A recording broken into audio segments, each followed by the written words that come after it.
Good evening, everybody, and welcome to the Humanitas lecture series sponsored by ISD, the Institute for Strategic Dialogue. It's always good to welcome Natalia here. And this is the series on statecraft and diplomacy. And it's a great honour and a privilege to be able to introduce Gareth Evans for today, and for two more lectures and then a symposium. The second lecture will be on Friday the 10th in this room, and the third lecture on Monday the 13th, followed by a symposium on Tuesday the 14th of May, which is in the afternoon. And if you'd like to come to the symposium, do go on the Crash website and sign up. There's some fabulous speakers, and it's going to be a really interesting occasion. And I'm going to say no more except to turn over to Professor Hill, who will introduce our distinguished speaker.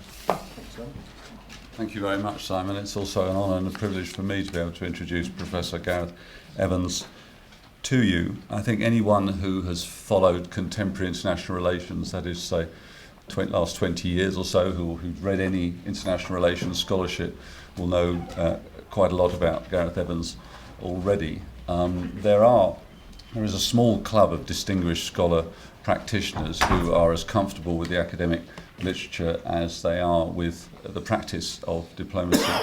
And Gareth Evans is right at the top of that list. In fact, I learned that he was elected by Foreign Policy magazine in December 2011 one of the top 100 global thinkers for, quote, making the responsibility to protect more than academic, to which my response is only the top 100, really. This is not good enough, I would say. The top one or two, frankly, certainly on the responsibility to protect. Gareth, if I may use his first name, has first-class honours in PPE from Oxford and law from Melbourne. He's been Australian Foreign Minister for a long period. He's been in the Australian Parliament for 21 years, I think. He's written or edited 9 books and 100 articles. But he is best known in the wider world for having made a strenuous effort to introduce the idea, or certainly to disseminate it, of the responsibility to protect, which has developed out of ideas about humanitarian intervention to try to square the circle of a world of sovereign states and a commitment to the needs of peoples, individuals and collective, and to give them some security. And in fact, he's also well known for inventing and publicising the idea of cooperative security. As Australian Foreign Minister, he also originated the idea of the good international citizen, about which thinkers like Andrew Linklater have written further. So he's really got a tremendous repertoire, and we're very much looking forward to his triad of lectures. The first of them is today, Ending Deadly Conflict, a Naive Dream, and you will see from the title that he is doing what has needed doing regularly, that is to say, providing what I would call a meliorist answer to the realist. The realists always accuse anyone who wants actually to improve the world of naivety, and they need to have a fairly informed and robust response on a regular basis, because realism gets in everywhere, especially in the world of practice. Perhaps academics are too much characterised by meliorism, but we will hear from Gareth about the balance in all this. He's going to lecture, actually it's Simon wasn't quite right, a lecture on Friday is in room 1, but also in the Mill Lane lecture room, and the third lecture is on Monday in room 2. But anyway, in this complex. The second will be on the question of mass atrocity crimes. You've all seen the handout, I'm sure. And the third on the question of eliminating nuclear weapons, another subject which Gareth has been involved in high-level commissions. He was, as you probably know, part of the Secretary-General's high-level panel which reported on a more secure world in 2004. Didn't manage to unblock the question of Security Council membership, unfortunately, but made lots of other important contributions. Anyway, I'm so glad to be able to chair this session and looking forward very much to your remarks, Gareth. Thank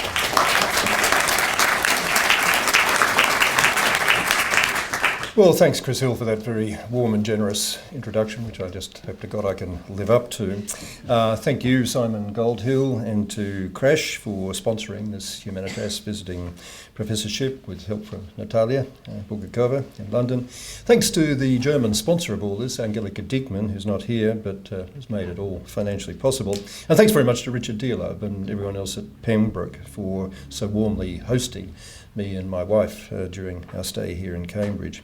So I'm really very honoured to be giving these lectures and really do appreciate the kindness, the generosity, and indeed, given both the speaker and the topic, the bravery of everyone involved in inviting me to give these talks.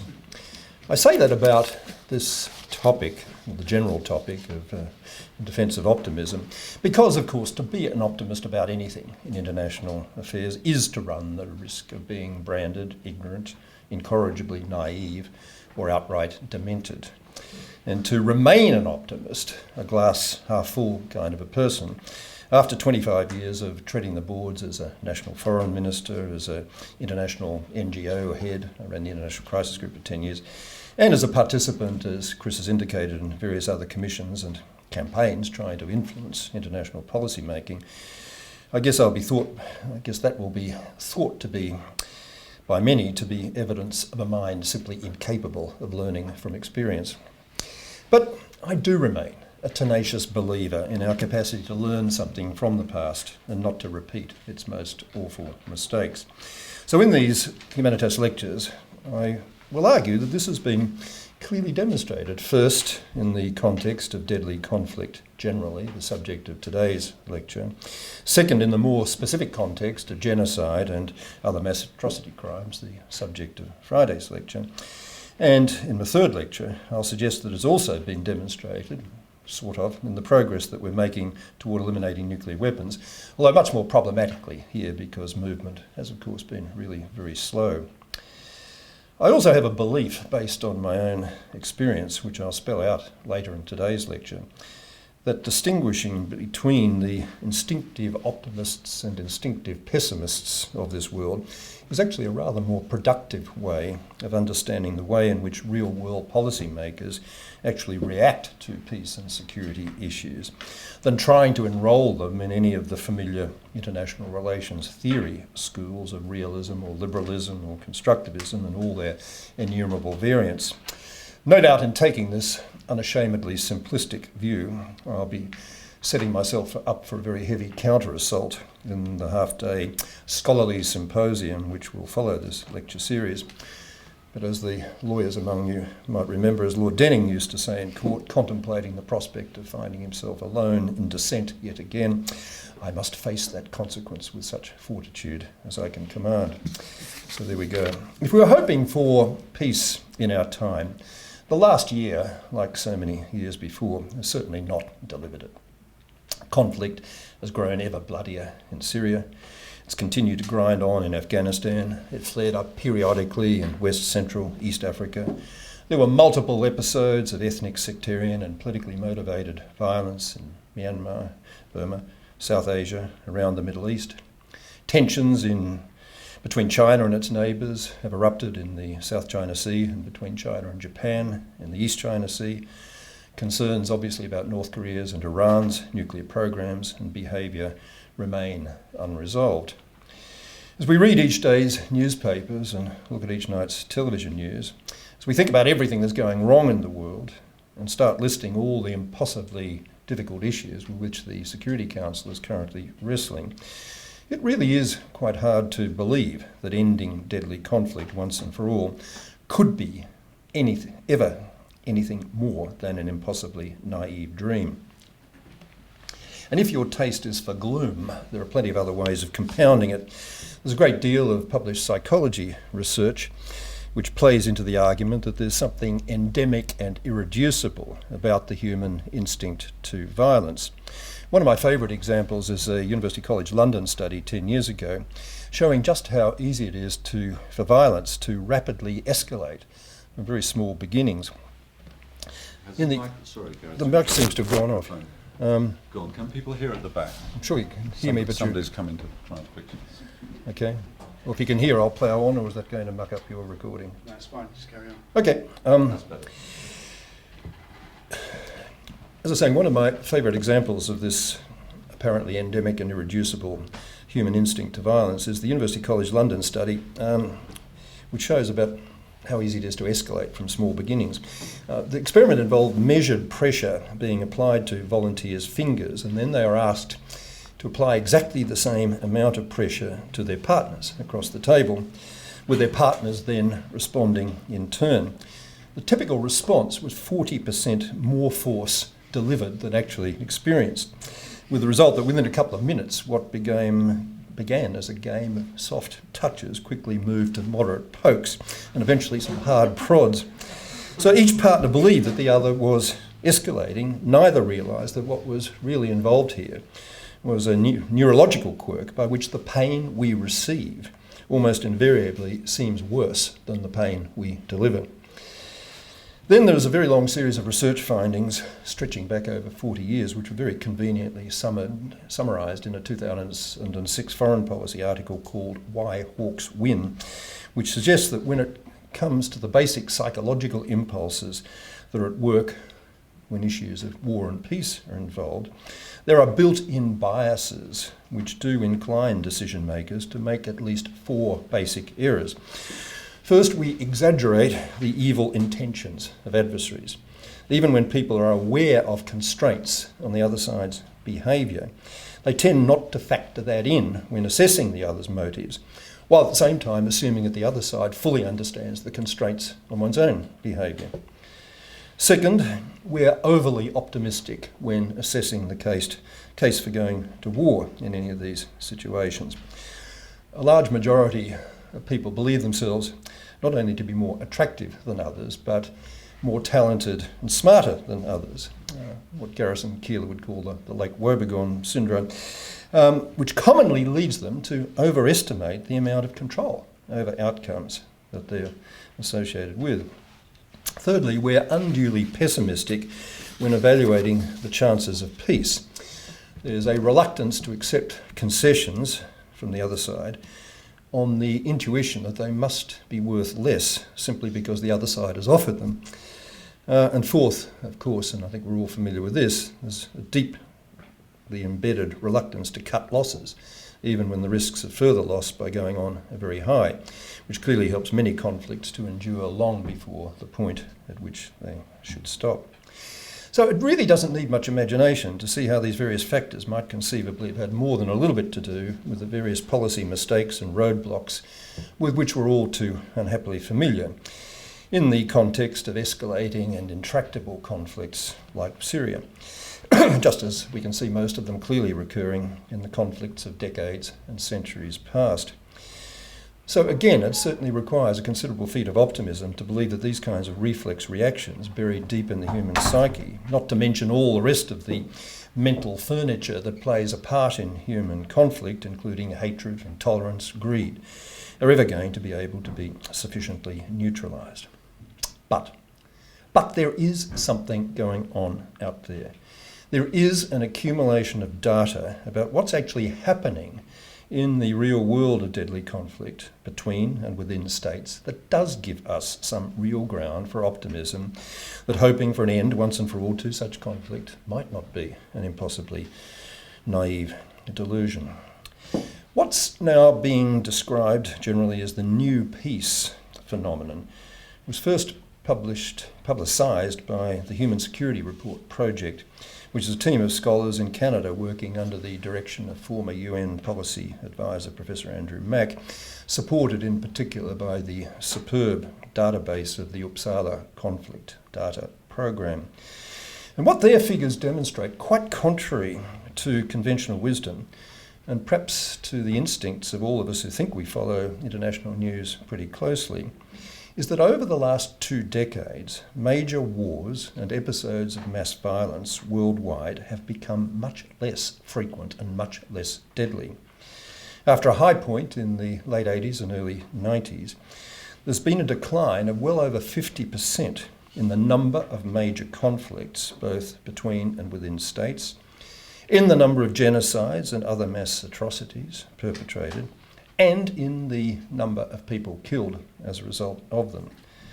This bigger story is simply being concealed as ever by the media's daily preoccupation with current bloodshed. The decrease in the number of battle deaths has been particularly striking, whereas most years from the 1940s through to the 1990s had over 100,000 such reported deaths, and sometimes as many as 500,000 or more. The average for the first years of this new century has been less than a third of that, averaging around 30,000, which is, on any view, a very dramatic trend decline. Of course, violent deaths in battle are only a small part of the whole story of the misery of war, and a great many war-related deaths are indirect due to disease and malnutrition rather than direct violence, as we've seen, for example, in the Congo, Darfur, and these can certainly sometimes substantially exceed direct battle-related deaths. But some of the most familiar, publicised and alarming calculations, in particular for the Congo, do seem to have been inflated by quite challengeable statistical assumptions. And certainly there seems to be no foundation at all for the very commonly made claim, most of you probably heard, that the overall ratio of civilian to military deaths has increased over the course of the last century from around 10% to 90%. That's simply not true. The detailed analysis of the Human Security Project, while not for a moment downplaying the immensity of the collateral suffering that's always associated with every war ever waged, does suggest that indirect deaths of non-combatants have in fact declined to an even greater degree than violent deaths related to combat. There have been a number of efforts made to debunk this generally optimistic analysis of the conflict environment, but frankly I don't find any of them persuasive. True, there has been now documented something of a resurgence since 2004 of what statisticians, if not humanitarians, would call minor conflicts, minor armed conflicts. And there's also been a worrying increase in another subset in recent years of internal conflicts that have been made more bloody by external power involvement, as in Afghanistan, Iraq, in Congo, and I guess we now have to say Syria as well, taking into account the increasing flood of externally supplied arms now sustaining that conflict. But if you look at the overall figures on the most significant conflicts, high-intensity conflicts, or wars properly so called, which are defined in most of the literature as entailing 1,000 or more battle deaths in any given year, the trend line really has been sloping unequivocally downward for the last 60 years, all the way back through the peaks, which have been lower each time, of the Korean War in the 1950s, the Vietnam War in the 1970s, the Iran-Iraq and the Afghanistan wars in the 1980s, and certainly since the end of the Cold War. This new peace phenomenon is reinforced by a second phenomenon that historians now call the long peace, the unprecedentedly long period in which there have been no wars at all between the great or the major powers. Since 1945, not only did the long-feared confrontation between the United States and the Soviet Union never erupt, but no interstate wars at all have been fought between the major developed countries, nor have there been any wars at all in at least Western Europe, in contrast to what's been calculated as the average of 2 new conflicts a year in Western Europe, right back through the last 6 centuries. I think that mic's gone off again. Look, the crucial question is why all this is happening. Is it just a statistical quirk?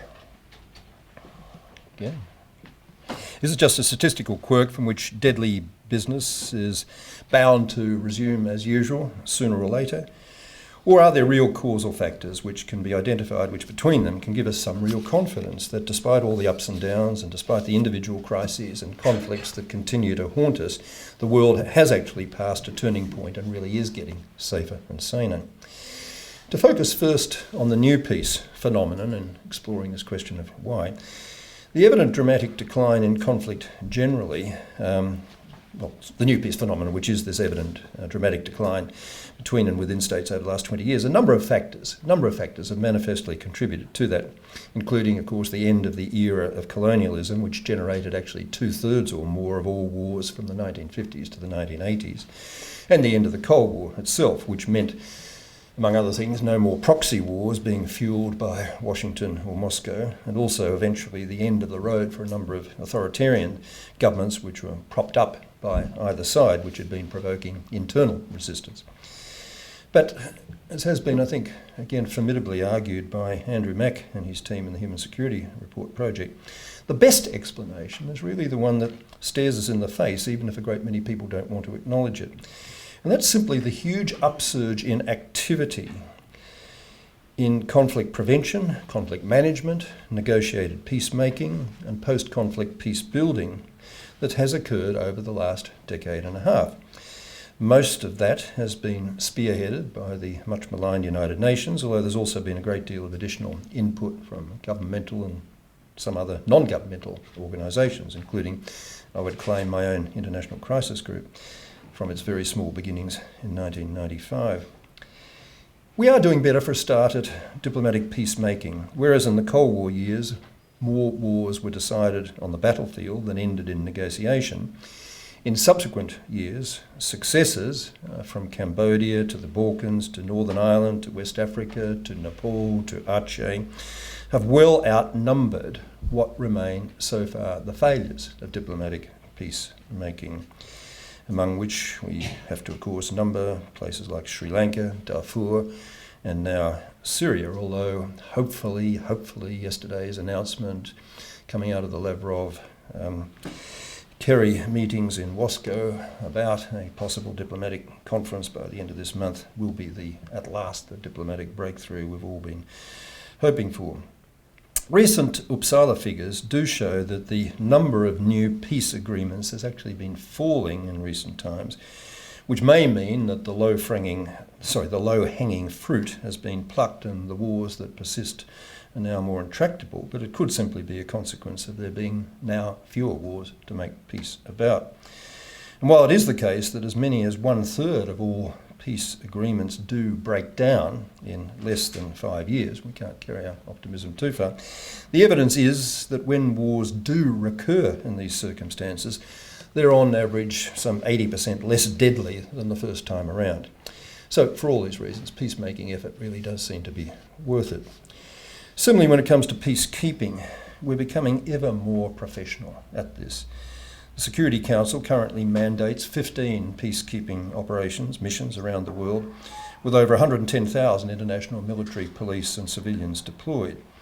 And peacekeeping goes on evolving to meet new needs, the most recent example being the mandating in March this year, which got a full-page report in The Guardian I saw over the weekend, of an intervention brigade, so-called, within the larger peacekeeping force in the Congo, which has been explicitly tasked in a quite unprecedented way to mount offensive and not just reactive operations against those continuing to perpetrate violence in the Congo.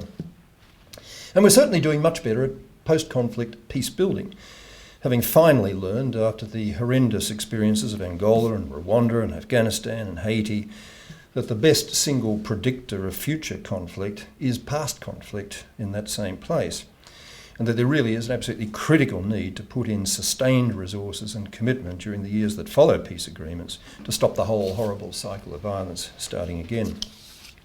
There's been another major development over the last 20 years which has changed the dynamics in favour of peace, namely the emergence of an effective system of international criminal law designed to overcome the sense of impunity from justice that so many warmongers and perpetrators of mass atrocity crimes in particular have enjoyed for so long. There have been specialist national courts created with international assistance, like those in Sierra Leone and Cambodia. There's been special tribunals to deal with war crimes committed in specific conflicts, in particular Rwanda and the former Yugoslavia. And by far most importantly, of course, there's been the establishment of the International Criminal Court as a permanent court now to hear cases of genocide, crimes against humanity and war crimes with no time limitation on its ability to prosecute. While there's been some criticism of, among other things, the slow pace at which many of these proceedings have moved, all these courts have now delivered convictions. And the message is certainly getting out to warlords and warmongers that things aren't quite what they used to be. Another factor in reducing the overall level of violence in the world, until recently quite under-noticed and under-documented, has been the rise in the level of effective, organised, non-violent resistance.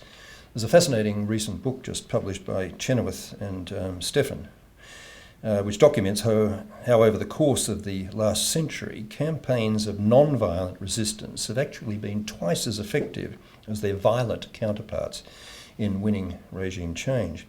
And of course, every struggle that's resolved by such resistance is one that doesn't enter the database of armed conflict at all.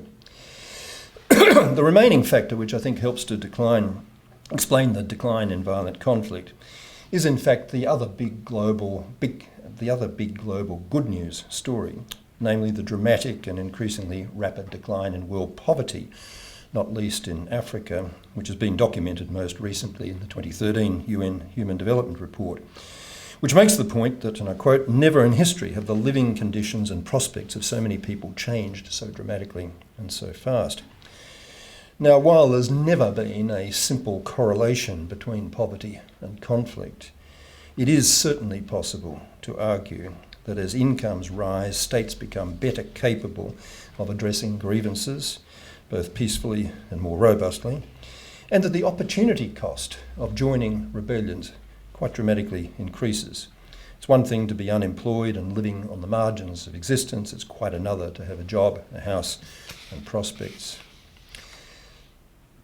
In addition to all these institutional, political, economic explanations of the new peace, there's another important normative factor which does come into the equation, and that was mentioned by Chris Hill in his introduction, the quite dramatic way in which the world is now thinking and acting about mass atrocity crimes, genocide, ethnic cleansing, and other major crimes against humanity and war crimes, which are either threatened or occurring within state boundaries. The story of the emergence and embrace of this new concept of the responsibility to protect and its likely future after the midlife crisis, I think it's now fair to say it's currently experiencing in Syria, is a story that I'll be seeking to tell in the second lecture in this series on Friday. When we turn to the long peace between the great powers, and indeed the dramatic decline in interstate conflict generally, it's perhaps even more likely, although very hard to prove, that normative developments, changes in mindsets, the way in which policymakers and those who influence them think about these issues, it's arguable that these have been really quite centrally important. A credible argument can certainly be made that the decades since the end of the Second World War have seen the effective disappearance after many centuries of flourishing life of what the French call bellicism, the ideology seeing virtue and nobility in war, and its replacement by the perception that with today's technology, the damage inflicted by any war would be unbelievably horrific and far outweighing, in today's economically interdependent world, any conceivable benefit to be derived. Stephen Pinker, the Harvard psychologist who's just published in the last year, a really quite brilliant book documenting the decline in violence over not just recent decades but the whole course of human history. It's called The Better Angels of Our Nature, and it's well worth reading. He puts it this way, and I'll read the passage because it's quite entrancing. He says, "Norms among the influential constituencies in developed countries may well have evolved to incorporate the conviction that war is inherently immoral because of its costs to human well-being, and that it can be justified only on the rare occasions when it's certain to prevent even greater costs to human well-being. If so, interstate war among developed countries would be going the way of customs such as slavery, serfdom, breaking on the wheel, disemboweling, bear baiting, cat burning, heretic burning, witch drowning, thief hanging, public executions, the display of rotting corpses on gibbets, duelling, debtors' prisons, flogging, keel hauling, and other practices that passed from the unexceptionable to the controversial to the immoral to the unthinkable. Well, maybe this is far too optimistic a reading of where the world is now at, but it's certainly worth thinking about. Also worth thinking about and reinforcing my general disposition to be a little bit more optimistic about the underlying currents in human nature than some people think rational. Although I don't want to spend too much time on this, is the Princeton historian David Canadine's very recently published book, just a few days ago, The Undivided Past, which is based on his Trevelyan lectures given here at Cambridge a few years ago, which book argues that the great signifiers of otherness, religion, nation, class, gender, race, civilization, have never in fact been unbridgeable divides. That the whole course of human history, which he reviews, has been at least as much about cooperation as conflict, and as much about kindness to strangers as about obsession with separate identity. And that there is a sense of common humanity that continues to bind us together. Well, read it and see if you're persuaded. Returning to the long peace issue, a more conventional and certainly a more sceptical explanation than anything to do with human nature, evolving or otherwise, is that this has really been a nuclear peace, simply the product of nuclear terror between the United States and the Soviet Union throughout the Cold War, and a balance maintained since then between the other potential pairs of belligerents, including India and Pakistan, India and China, China and the United States. But while it's hard to argue that nuclear deterrence played no part at all in keeping the peace, at the very least it must have made policymakers more cautious, I think there's very good reason to think that its role during the whole Cold War period and beyond has been very much exaggerated. I'll develop these themes in the third lecture of this series, but some of the relevant arguments are these. First, that the existence of weapons of mass destruction, including chemical and bacteriological weapons, before 1939 has not stopped wars between major powers in the past. Second, that the wars which have taken place since 1945 have quite often seen a non-nuclear armed state, apparently unmoved by its rival's capability in this respect, either provoking or failing to surrender to a nuclear armed one, as with North Korea and Vietnam and Iraq against the United States, as with Vietnam against China, as with Afghanistan against the Soviet Union, as with, dare I say, Argentina against the UK. Another argument here is that the existence of nuclear weapons on both sides has not stopped and may even be seen to have encouraged a number of instances of military adventurism by one nuclear-armed state against another, most notably recently in this respect Pakistan's Kargil incursion against India in 1999. Though I have to say this one does cut both ways. On the one hand, it certainly does suggest that nuclear weapons on both sides are no guarantor of peace and security between potential belligerents. But on the other hand, it certainly doesn't stop nuclear deterrence enthusiasts saying that the only reason that the adventurism in question did not lead to a full-scale war and stayed a relatively minor one was because of a fear on both sides of a nuclear holocaust. I think the real story in all of this, and the best way of explaining some of these apparent inconsistencies, may again be the normative one. In this case, the existence of a profound international taboo against the deliberate use of nuclear weapons, at least in circumstances where the very survival of the state is not immediately in jeopardy. Since the early 1950s, when it began to sink in that their destructive capacity really was infinitely greater than anything previously seen, such deliberate use has really been seen as inconceivable by the leaders of any country thinking of itself as civilized and wanting to be thought so by others. Presidents Truman, Eisenhower, Kennedy rejected military advice to use nuclear weapons in the Korean War, the Taiwan Straits crisis, and the Cuban Missile Crisis. And the force of that taboo has, if anything, grown since. Even John Foster Dulles said that if the United States had used nuclear weapons in Korea or Vietnam or against China over Taiwan, quote, we'd be finished as far as present-day world opinion was concerned.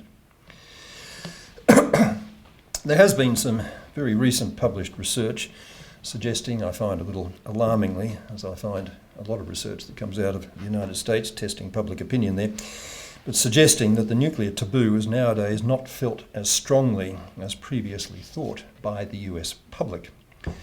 But among policymakers worldwide, whatever might be the case with their publics, it's my own personal instinct, and I still talk to a lot of these people around the world, it's my own instinct that the taboo among policymakers and those who advise and influence them is as strong as ever. And it's confidence in the existence of that taboo and the effective unusability of nuclear weapons that goes with it that may be thought to explain why so many military risks have been taken over the years in defiance of that supposed deterrent.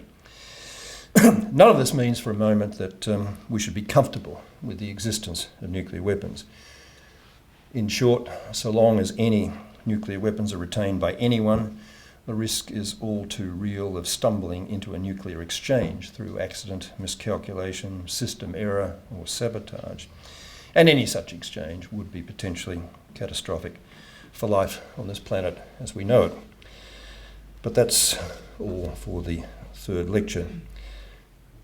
Although, of course, that's if someone turns up to the third lecture, and I note in this respect the triumph of expectation over hope in the diminishing size of the lecture theatres that have been identified for these three lectures. But moving on, we'll see how we go. Well, you checked. 9 down to 2 down to 1. But anyway, they're all fairly silent. Yes, yeah, okay. For all the better news that I've been describing and seeking to explain, there is absolutely no room for complacency that either the new peace or the long peace will be self-sustaining, without much further effort to further strengthen international institutions and norms in support of sustainable peace. Whenever one feels the urge to such complacency, it's always useful to think back to Norman Angel's grand illusion prophecy in 1909 that the integration of the European economies was so complete that war was impossible. Or maybe to recall Viscount Cecil speaking at the League of Nations in September 1931, just a week before Japan invaded Manchuria, when he said, quote, "I do not believe there is anyone in this room who will contradict me when I say that there has scarcely been a period in the world's history when war seemed less likely than it does at present." One crucial priority in this respect is to take far more effective action than the world has taken so far to eliminate the risks associated with the use and misuse of nuclear weapons. So that's on our agenda. Another priority, which I'll talk about, as I've said, at some length in my second lecture, is to re-establish consensus at the highest Security Council level about the way in which we react to the worst and most urgent mass atrocity crimes, and in this context particularly to develop agreed criteria for the use of coercive military force in dealing with atrocity crimes. But I think the biggest priority of all, and I can't do more now than sketch this with a very broad brush, must be to embed once and for all into the consciousness of the world's policymakers that there really is simply no substitute for totally embracing a cooperative approach to maintaining global peace and security. It's simply not possible to respond effectively to security threats, whether global or regional, or in many cases even local, and whether they come from state actors or non-state actors, without effective international cooperation. Whether on early warning and intelligence, on effective preventive strategies, on conflict management and response strategies, or in post-conflict reconstruction.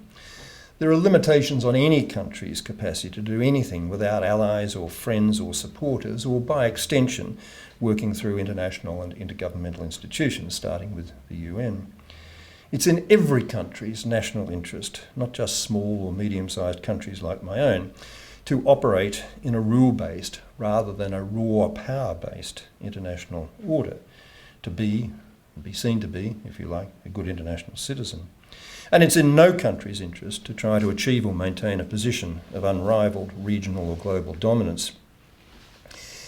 One opportunity to make a giant stride in this direction was, I'm afraid, comprehensively lost in the aftermath of the Cold War, when, although they toyed with the idea, the United States and its European allies, and to some extent Russia itself, could not ultimately manage intellectually or emotionally to embrace the idea of including Russia in a new cooperative mechanism to prevent and settle conflict in the post-bipolar era. The problem with NATO's expansion was never that it extended to Russia's borders, it was that it stopped there. There'll be many new tests for cooperative security in the years ahead, not least in the Middle East, but the greatest, unquestionably, is how China and the United States react to the dramatic shift which is now occurring in their relative economic and eventually military power. As to how China will behave, one of the very best analyses I've actually seen describing possible external scenarios for China over the next decade is that given recently at the Brookings Institution by Kevin Rudd, Australia's Mandarin-speaking former Prime Minister and Foreign Minister, and now unhappy living proof of the reality to which I can also testify that Australian politics is indeed a bloody and dangerous trade. But Rudd's scenarios for China ranged from actively pursuing zero-sum power politics aimed at dominating the hemisphere and beyond, through to engaging strategically with the US and other partners in Asia to sustain and enhance the existing rules-based international order. And while suggesting that it would be prudent for countries to hedge against the worst-case scenario, Rudd made clear that he's an optimist. He said so very specifically. And I think he's right.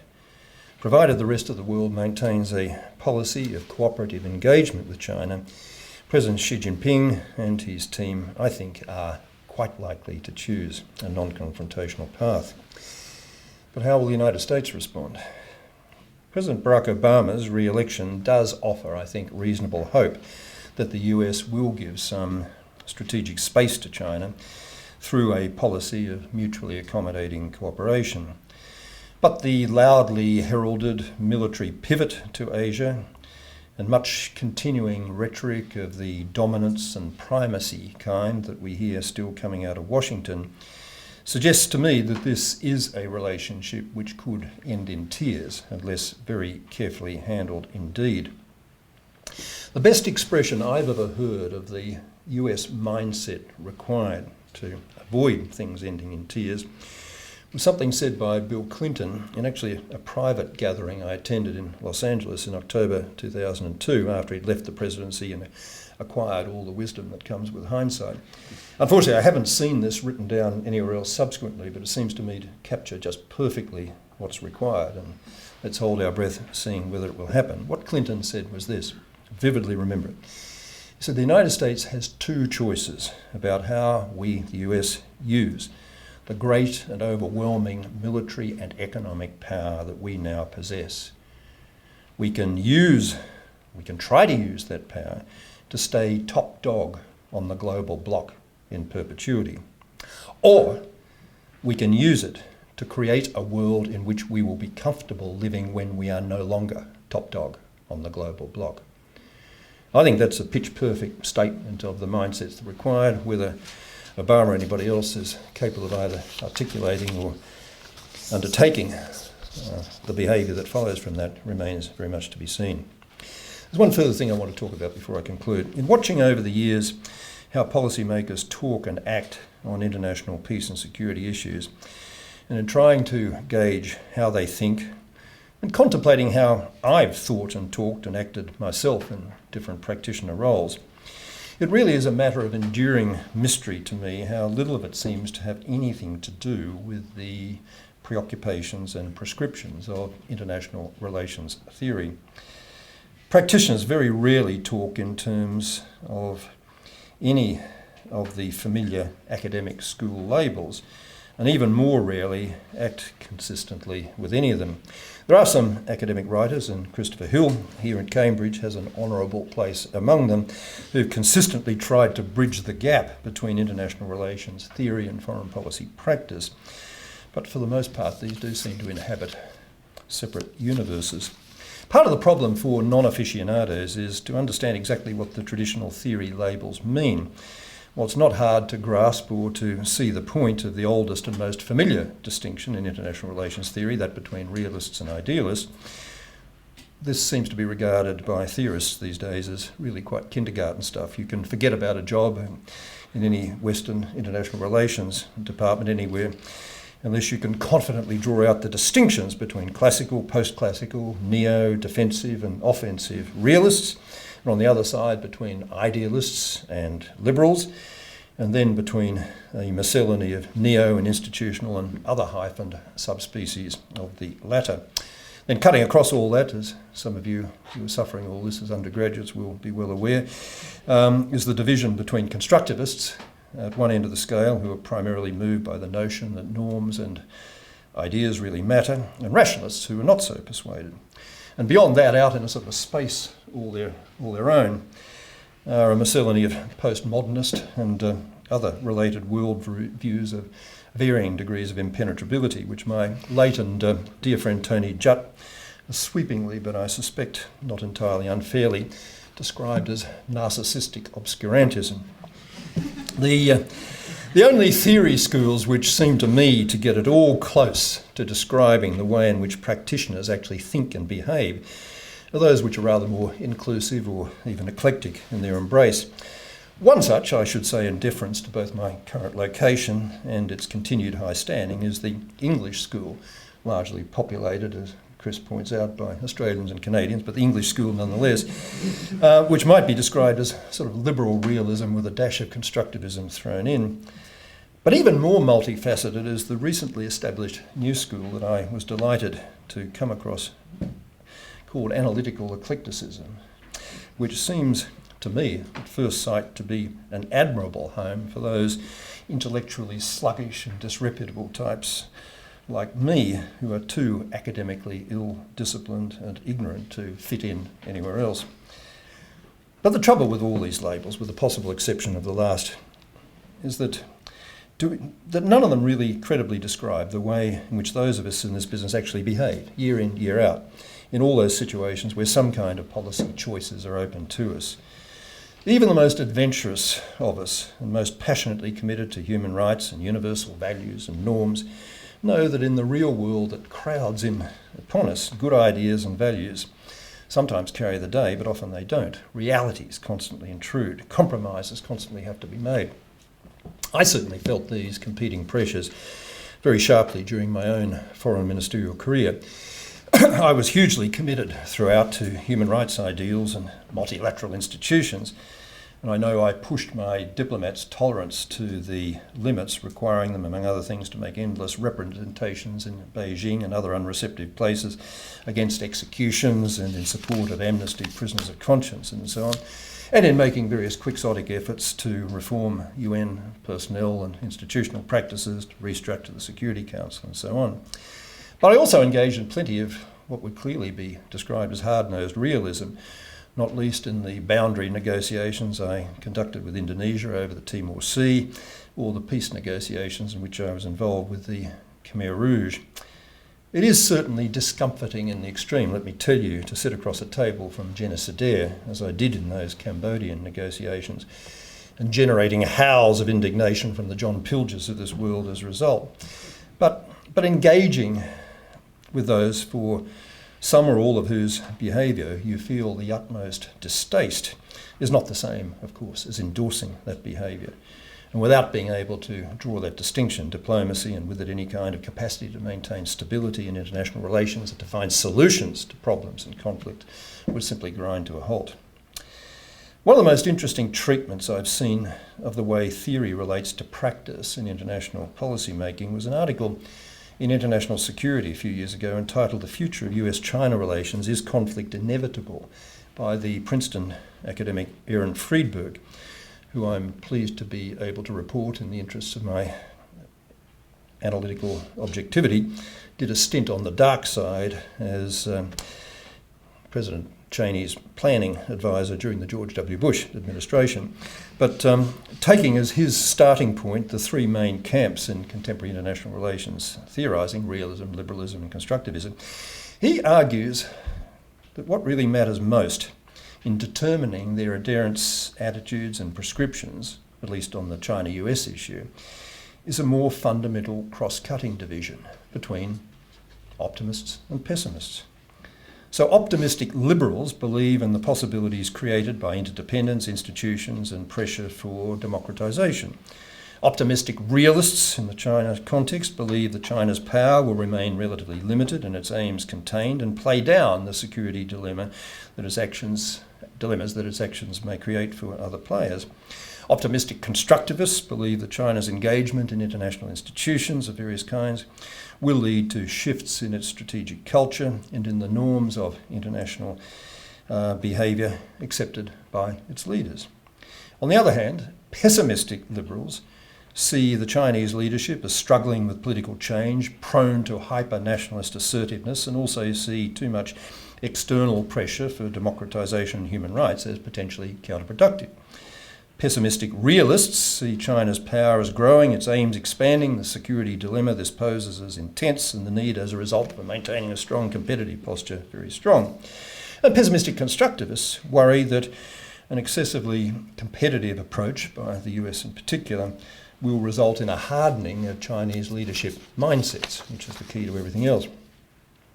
Of course, given life's complexity and variability, any classification of human instincts or behaviour in starkly bipolar terms does run the risk of sliding into parody. I can't help remembering in this respect the solemn declaration by an Oxford philosophy tutor of mine long ago, absolutely incontestable as a matter of fact, but not extraordinarily helpful to anything in practice, his proposition that there are two kinds of people in the world: those who wear nightcaps to bed and those who don't.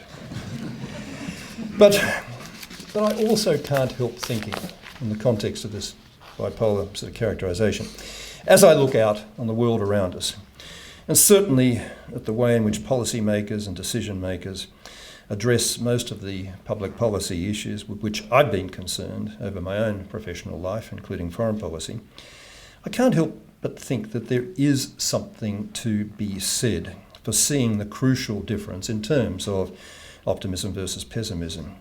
There does seem to be a mindset which is basically open, embracing, inquisitive, adventurous, and positive, and another which is narrow, confined, cautious, negative.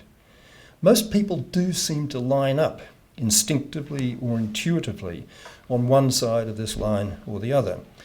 And when they're influential in policy making, it really does matter which side of the line that is. The crucial point I'll leave you with is that in foreign policy, as in life itself, outlooks can be self-reinforcing, self-fulfilling. Pessimists see conflict of one kind or another as more or less inevitable and adopt a highly wary and competitive approach to the conduct of international relations. But for optimists of all stripes and colours, what matters rather is believing in and nurturing the instinct of cooperation in the hope and the expectation that decent human values will ultimately prevail. And that's where I come out. If we want to change the world for the better, we must start by believing that this is possible. Thank you.